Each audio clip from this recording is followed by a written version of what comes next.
ಯಾರು ನಮ್ಮ ಶಿವಕುಮಾರ್ ಅವರು ಮತ್ತು ಅವರ ಸಹೋದರ ಡಿ ಕೆ ಸುರೇಶು ಇವರೆಲ್ಲ ನಮ್ಮ ಮನೆಗೆ ಬಂದು 2.5 ವರ್ಷ ಆದಮೇಲೆ ನಾನೇ ಚೀಫ್ ಮಿನಿಸ್ಟರ್ ಆಗ್ತೀನಿ, ಆಗ ನಿನಗೆ ಈ ಪೋರ್ಟ್ಫೋಲಿಯೋ ಬಿಟ್ಕೊಡ್ತೀನಪ್ಪ ಅಂತ ನಾನು ಸಾಯಂಕಾಲ 4 ಗಂಟೆವರೆಗೂ ಇದ್ದರು ನಮ್ಮ ಮನೇಲಿ, ಅಲ್ವೇನಪ್ಪ?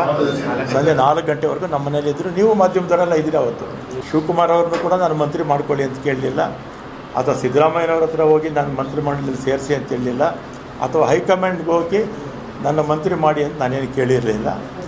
ಮಾಡಿದ್ದಾರೆ, ಸಂತೋಷ.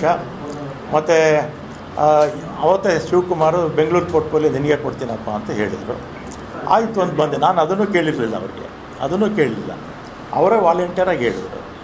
ಆಮೇಲೆ ನೋಡಿದ್ರೆ ಈಗ ಜಲಸಂಪನ್ಮೂಲ ಕೊಟ್ಟಿದ್ದಾರೆ. ನಾನು 2 ಬಾರಿ ಕೂಡ ಅವರೇ ಕರೆದು ಕೊಡ್ತೀವಿ ಅಂತೇಳಿ ಆಮೇಲೆ ಬೇರೆಯವ್ರಿಗೆ ಆಯಿತು. ಅದಕ್ಕೆ ನನಗೆ ಬೇಸರ ಆಗಿ ಈ ಆತ್ಮಸಾಕ್ಷಿ ವಿರುದ್ಧವಾಗಿ ಕೆಲಸ ಮಾಡೋಕ್ಕಾಗ್ತಿಲ್ಲ ಅಂಥೇಳಿ ಇವತ್ತು ನಾನು ರಾಜೀನಾಮೆ ಕೊಡ್ತಾಯಿದ್ದೀನಿ ಅಷ್ಟೇ.